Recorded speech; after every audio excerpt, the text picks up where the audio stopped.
Hello and welcome to the Mental Health Gaming Podcast. Once again, I am Bradley, and fresh from just a weekend of games, I've got nothing prepared in my head for some kind of crazy introduction, and that's because Stu's got in my head. I'm blaming Stu. He's become a mentalist, and he's telling me what to do via mental communication. How you doing, Stu? Well, you probably already know because I'm telling you via the brainwaves. Yeah. Yes. Yeah. Stu is the best. Yeah. He is wonderful. Yeah. Ace is the word I prefer, but yeah. Yes. And you're holding the 5 of diamonds. Yeah, that's right. Although I am the king of hearts. So. Yes, that you are. The king of my heart, anyway. Excellent. Is there a King of Hearts? Yes. What's that? No, the King of Spades is a reference to Shovel Knight, possibly. Oh, King of Cards, I don't know. It's a games reference. Stu, what have you been playing? Well, I haven't been playing Shovel Knight, although I did give it a go months, maybe even years ago. I thought it was all right. It's a bit too old school for me. That kind of like, oh, we love the 8-bit era. Nah. To be honest, there's the odd thing that survived the 8-bit era that I like, but not a great many games, I have to say. And that's not to say they're not good, but it's just the things that I like about, particularly like platformers, when you're thinking about Shovel Knight, really came into like their own with kind of Irem and Capcom in the late 80s. Yeah. So stuff like Strider, obviously, and Shinobi, and when they started to hit the Mega Drive particularly, that's when they kind of started winning my affection over the likes of the horizontal shooters. But there are some good ones, but Shovel Knight wasn't really for me, although I'm not criticising it. No, it's good. It's very hard, though, I found. Yeah, that's the main thing, because I'm crap, so that's just no good for me. I'm sorry. But enough of games we haven't played for a while. What about games we have played? It was still under the umbrella of actual games discussion, so I'm letting myself off on that one. But yeah. yeah. So I talked about the Saturn last week, and on Monday, before I started my new job, which I'm going to boast about in a bit, I caned a good few games before that. So I played, first off, I've been playing Street Fighter 03 since I got it, because I'm just obsessed with that game. And I've had a hiatus of about 8 or 9 years probably since I last played it properly. And on the Saturn, it's absolutely amazing, and I've got a fighting stick for it. So yeah, just blasting through that. Before you go into that, my Street Fighter knowledge goes the 100 different releases of Street Fighter 2. Yeah. Then Street Fighter 3 Alpha. Then a bunch of other Street Fighters I can't quite place in chronological order. 4 and then 5. What's Street Fighter 03? Where does that fit? Well, I'm impressed you remembered the name, because that's kind of weird as well. But it was called Street Fighter Alpha 3 in the West. So from the Alpha series, it was the third one. Yeah. And brilliant game, that. It is absolutely amazing. The Saturn one never came out over in PAL territories, because they were already winding up the Saturn at that point. It was towards the end of its life, and it needed the 4 megabyte RAM expansion. So they were like, sod it. So it never came, which is a shame, because it's really great and makes the PS1 version that was released around the same time look like a laughable joke. And it's better than Street Fighter 2 in controversial opinion time. Is it better than that? No, I know it is. I know it is. Oh God, yeah. Yeah, I think so. I love it. So loads of that, and not loads of, but I completed Batsugun as well. I'm not sure if I'm pronouncing it right, but it's a vertical shooter. Not that great, but I'm going to work my way through all of them, so I wanted to try it out. It's a vertical shooter, very much in the sort of Raiden style, old school, not bullet hell. Hellish enough though, especially for me. I'm crap at vertical shooters. But yeah, that was all right. Yeah, good blast, and it's got a take mode, i.e., where you rotate it. Although it's called Tate. Ignore it. It's rotating the screen, so it's in portrait rather than landscape. So that was good as well. Tate, that's something you get served at the end of a really nice, fine French meal, isn't it? That's exactly right. Yeah, you've nailed it on the head there. And finally, I played Virtua Cop with the light gun because I got a dirt cheap CRT not long ago, and it's tiny. It's a 10-inch screen, so it's absolutely minuscule. But God, they're so big if you don't just get one that size, and I have not got the space for it. So 10's fine, and I had a great go on Virtua Cop, which remains fantastic. It's great fun. Based on, was it last week's chat we spoke about light gun games, or the week before? Yeah, it was the week before, yeah. I am so jealous. We're due up in Liverpool in the beginning of August, either end of July, beginning of August, one of the two. I'm definitely, because we're out of lockdown, and if you'll accept us, I'm coming around to play Virtua Cop. I'll even pump 50p's into your slot, Stu. Ooh, it's quite a lot of space in there. So yeah, that's good. Well, it's been a year's worth of lockdown, so you haven't had to pay in customers. So yeah. I was gonna say something really nasty about myself then, but no, it's too filthy for this family show. But moving swiftly on. Virtua Cop is absolutely wonderful. It is. Yeah, it's a great game, and it's not even as good as Virtual Cop 2, which I've got to look forward to. And it's not as good as House of the Dead, which I also played. Which is getting a remake. Yes, apparently so, yeah. It's like pug ugly on the Saturn. It runs at like sub 30 frames per second, but I still enjoyed it. It was just a great blast, as you would expect. Yeah, hey, pun intended. Totally intended. Yes. So, I did. I really liked it. I was never good at it, but I loved it. Yeah. Absolutely adored that game. I was super. You all, as you know, hear me criticise my gaming skills quite a lot, much more than I boast. But I was awesome at light gun games. Like after about 3 or 4 goes, a lot of them I could one credit them. I was just like back in the day, absolutely brilliant at them. They were one of my fortes, but I think them days is long gone now. The only light gun game I was ever any good at was Point Blank. That is so good. Yeah. It is. It's the only bit. That's almost like the WarioWare of light gun games, though, isn't it? So yeah, it is, and that's why it's so good. There you go, Nintendo. Light gun WarioWare game on the Switch for the big screen. Get it done. Yeah, never going to happen, but it's a nice idea, a very pleasant idea. It would be amazing. They've not made a WarioWare for Switch yet, so you know you can take that one, Nintendo. I'll go down to London and I'll have a word with old Miyamoto. Yeah, good old Cockney Miyamoto. Cockney Miyamoto. Oh, yeah, I like your idea. But yeah, no. I'm jealous. I'm feeling all nostalgic now. And I forgot to tell you last week when you was talking about the Saturn a few years ago, and I ended up getting rid of it in the end because I had to raise money for Lucas to play ice hockey. But I picked up I'm going to say the best bargain I've ever got at boot sale.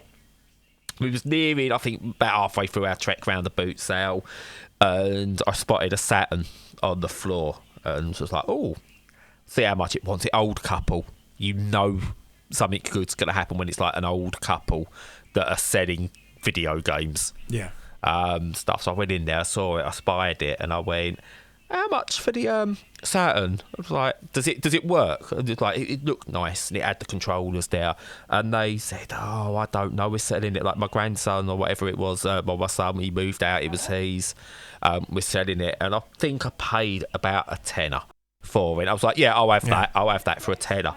And I've got it. I'm packing it away. It's the console and it's the control. It's got all the leads, and I'm about to go. They go, "Oh, and this comes with it. This folder, CD folder type thing, CD sleeve folder." Yeah. Open it up, about 50, 60, whatever games, just discs only in this folder, all pristine condition. I could not believe my luck. A tenner. There's Panzer Dragoon, Sega Worldwide Soccer, Virtua Cop was in there. They didn't have a light gun, unfortunately. And just so many classics were in there. I was just like blown away by it. Ended up selling it for unfortunately not much money because I thought I got some fun out of it. Didn't pay much money myself, so when I sold a whole bunch of stuff, I let someone have it fairly cheap. But best boot sale bargain ever, that one. Whoa, that is nice. That is nice. Yeah. On the subject of bargains, but the other way around in a way. I had a Saturn when it was out, and I absolutely loved it. And I knew about the kind of rarity and scarcity of the releases, particularly at the end. And I was walking through town. I can't remember where I was coming from because I was at college by that point, I think. But I was walking through town and went into game, and they had two copies of, well, they had one copy each of, I think it was Shining Force 3 and Panzer Dragoon Saga. And I was like, oh, I could go to the bank. They were like 30. I remember how much they were. They were 35 quid each, which these days is, quite expensive. But even then, it was like, I know that's a bargain for these things. Yeah. And I was like, oh, shall I go and get money out and come back and buy them? I was like, no, I'm coming this way tomorrow. I'll just pick them up on the way back tomorrow. And they were gone the next day because I'm an idiot. So I don't think it was even Shining Force 3. It might even have been like Deep Fear. It was something that ended up being really rare and stupidly expensive. And I missed out on them. That reminds me of a time I was in a game and there was this guy looking at a couple of Saturn games and arming and arming for ages, and he put them down. I went, oh, do you know what? I'm having them. Yeah. Strange that we've got similar stuff. No, I didn't.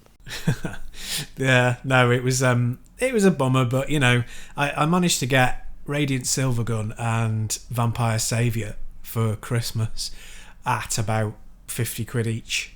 So I made a significant amount on them too when they got sold. So there needs to be a TV show about flipping video games. Yeah. There is for everything else, so Yeah. Jump on that bandwagon. Back to modern games. I say modern.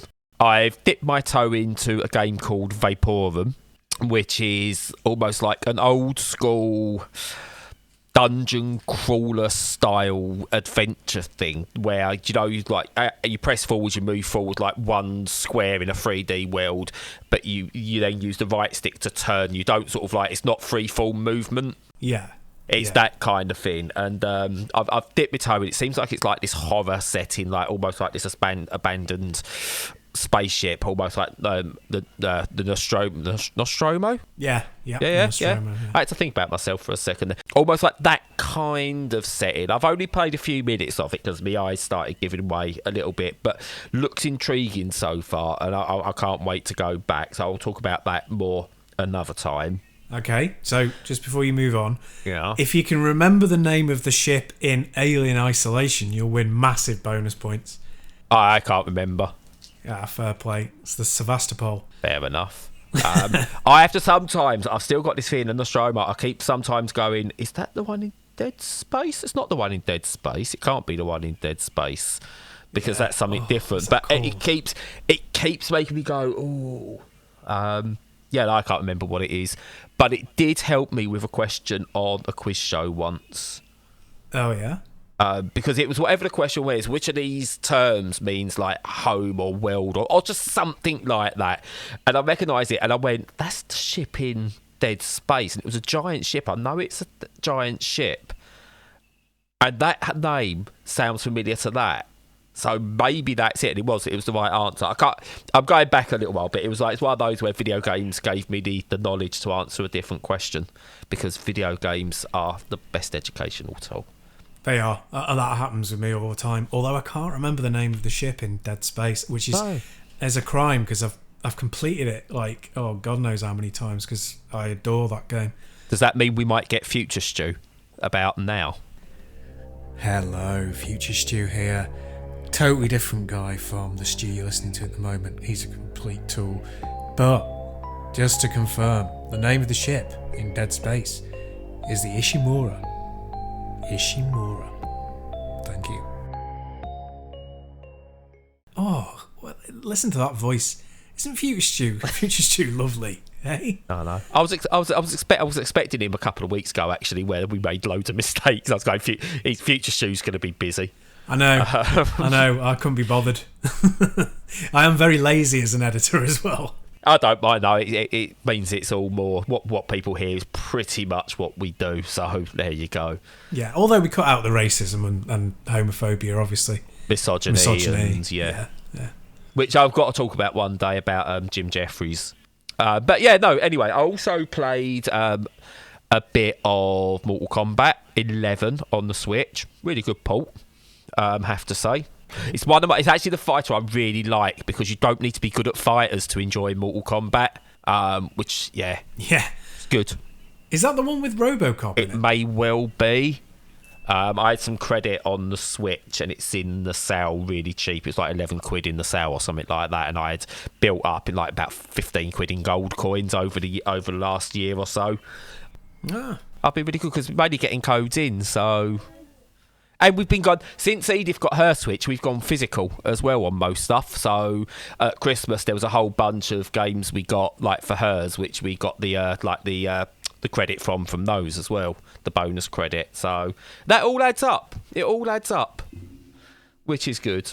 Well, I wasn't going to bother mentioning it, but I was going to mention it next week. But now that you've brought it up, I've just ordered a Switch. As you remember, I sold mine. But as you know, I'm now back in paid employment and I did a load of eBay sales. Yeah, I decided to get a Switch Lite. So that's coming tomorrow. Excellent. What are you going to play on it first? Ghosts and Goblins Resurrection. Something nice and modern. Yep. But it's like, it'll eventually come out on the PC, but I was like, yeah, now I'm having to get the bus to work. I want to be playing video games, god damn it. So Fez came out today as well, or yesterday on the Switch. What did, sorry? Fez. Oh, that's a good game, yeah. Now, I don't know if someone else has completely got the rights to that, or whether Phil Fish is dipping his toe back in the water. I don't know. But, yeah, no, I nabbed the code for that one, because I will play that. So I can't wait to play that. And didn't you, go on. So I was just going to say, didn't you play it to death on the Vita? I did. Love that game. Really good. Fair play. And the other thing I've been playing is a bit more Rogue Heroes because I could finally now I've worked out that the Switch actually has a built-in zoom function. I could work out what the tutorial messages were. So well done, Nintendo, by the way, for adding that feature in. But I didn't realise it when we spoke about it the other week. Didn't realise it was already in there. Absolutely fantastic feature. So that's brilliant. But yeah, nice. Bit more Rogue Heroes. Really good game. It's like a roguelike, but there's some heavy early Zelda influence in there. I'm not quite sure whether I'm enjoying it yet, but I'll again next week when I've played a bit more, I'll report back on that. But yeah, mainly just dipping of toes this week. Yeah, no, slowly back into it. That's cool. Yeah. I'm not going to play any more roguelites in 2021. Nope, I'm done for the year. I'm already up to my neck in boring, badly designed, poorly laid out, copy and paste, go around this same place on a loop for 50 hours type games already. I'm done. No loop hero for you then. Hell no. I love those games. That and Tetris. Roguelites and Tetris. There needs to be a roguelike Tetris. Oh my god, I would kill myself. I wouldn't. I'd kill you. Yeah, I'd be in heaven, literally. You would? Yes. Yeah. But yeah, it's not really. I mean, obviously, you will come to it in a sec. You've had a busy one, and I've kind of just my site's been in and out. So it's getting so much better, but not quite enough that I can sit and enjoy games yet, which is so frustrating. I'm so close, and I thought I'd had the breakthrough last week, and I didn't, but I'm able to play them in short spurts. So it's like, yes, I'm nearly close to being able to play video games properly. Yeah, it must be such a relief to know that you're nearly there. Yes, definitely.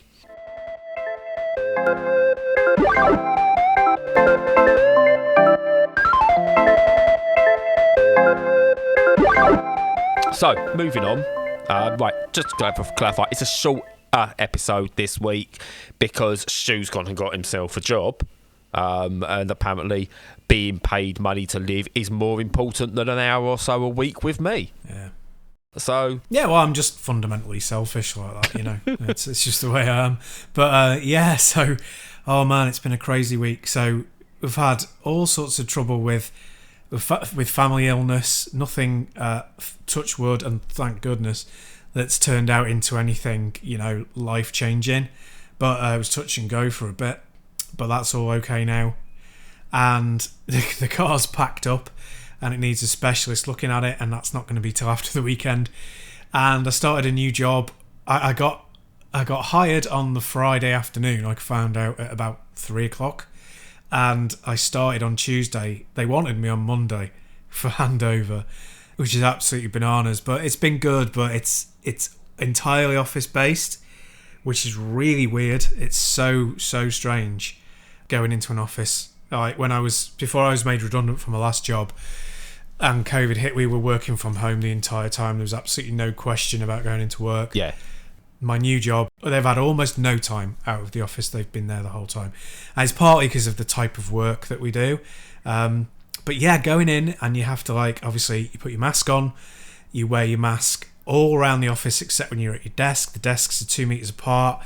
They've got a massive air filtration system in there, because the MD was absolutely adamant that people could come in and do their work and stuff, and there's loads of GDPR compliance and stuff like that, so they can't just do it easily from home. So a load of boring stuff, but to get to say being in an office in that sort of situation is completely bananas. And then I have to get the bus because I can't drive. I was learning when COVID hit, and I haven't gone, obviously, I haven't been back to lessons yet. So I get out of work and take off the mask, breathe fresh air for about 15 minutes, and then back on a bus where I have to have a mask on for about an hour. And that's bizarre as well. So yeah, it's taking some getting used to. It's all right, but the work itself's good, and in a senior role, it's great. But yeah, the whole COVID stuff, still nuts, man. Still nuts. Well, I'm going to put it to you, and I'm going full courtroom now.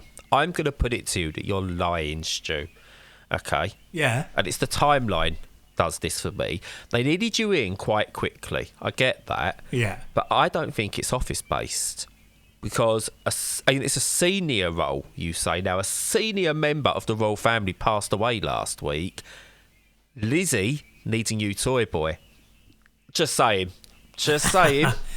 Well, the thing, they match up, don't they? Yeah. I can neither confirm nor deny that. I'm staying stum. Well, what do you think of the British colonies? The people who live on the British colonies. What's your immediate thoughts about those, Stu? Well, I can't tell you my immediate thoughts, otherwise we'd be dragged off the air. At least he said, not again. Yeah. She wanted someone woke, she said. Yeah. And she was going on about getting some D. I don't know. Am I allowed to say that Philip's certainly not woke anymore?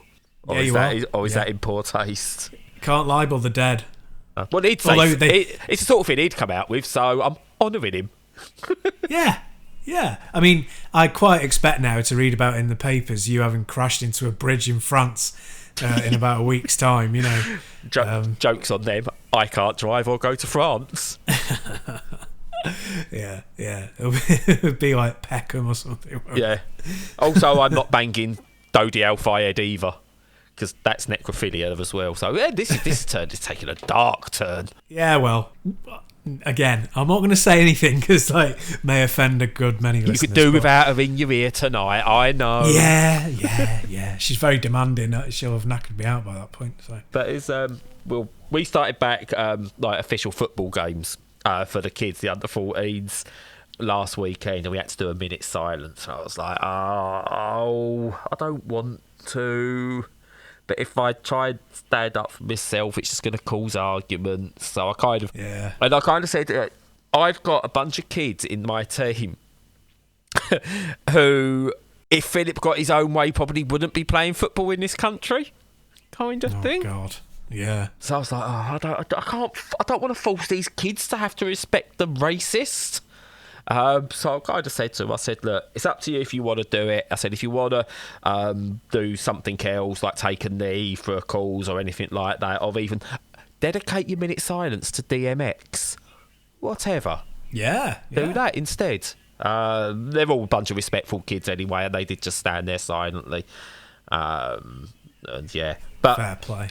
Yeah. My dream happened, and I wanted this to happen before I got my sight back. We went 2-0 down and we won 3-2 And then the other coaches on the other team had to come to the realisation they lost to a blind coach. That's superb. Oh, that was so good. But I can't coach the next game because we are having to self-isolate because we went out yesterday for a cup of coffee and thought we'll try being normal for a bit. And then at about 5 o'clock this morning, notifications come through. We've got to isolate for 9 more days. Oh, man. Yeah. So, yeah, that's back to normal. Oh, sorry. That's awful. Yeah. But it is what it is. But yeah, like things are sort of getting a bit better for me as well. Eyes are gradually coming back more and more. And the first time I really noticed it was taking Edith to school on the Tuesday, because 2 weeks before, the week before Easter holidays, I took her and I couldn't do it. I couldn't see to get myself home properly, safely, without falling into gardens and stuff like that. Hilarious. It is, yes, funny. But managed it, and I'm walking about a lot easier than I was. And it's now, whereas before, if I could barely see something, I went, yes, that's good. Whereas now, I'm kind of looking at like the TV or game or something like that, and if I can't see it sharply, I'm going, oh, for sake, it's all going wrong. Something's going wrong. Whereas clearly it's getting better. So, but yeah, no, it's all going in the right direction, which is good. And to be honest, I'm hoping 10 days stuck indoors where I can't go out and do things might just help my eyes that little bit further. Yeah, and to go back to the coaching thing, you've got to next time you coach, you've got to like go to shake hands with the others and miss them completely. Good game. Just like shaking it like fresh air. Oh, I didn't think You've got of to that. do it. Or if we do lose, I can go and fist bump the other coach and miss and gut punch them. Yeah. In anger. Yeah. I'll punch one of his little squad in the face. Yeah. It's really funny. Oh, superb. There was an incident. Honestly, there was an incident in the game, and it really made me laugh. And the reputation he's got at under 14s level already is there was an incident in the middle of the pitch where all I heard was one of the other kids going, "Oh no, he's kicked out at him," and I was like, "What happened?" They went, "Oh, someone like it says he stamped on him on his toe, and the other one's kicked out." And I went, "What? Lucas kicked out after someone stamped him?" And they went. And then all I heard from by the other kids was, there's an incident involving Lucas. Of course Lucas started it. I was like, fair enough. But yeah. But the one great thing about being blind is he scored the winner in like literally 2-3 minutes from the end of the game. And from what I could understand, from what kids were saying, the opposition was saying, parents were saying, it was almost like watching professional football with the way it built up and the finish he had. I was like, I'm gutted I couldn't see that. Oh man, was nobody recording it or anything? No. Oh no, I don't recall games. Ooh, you're missing out there. Where'd your tactics come from, pal? Hey, are you just making them up on the fly? They're in my head. Years of watching.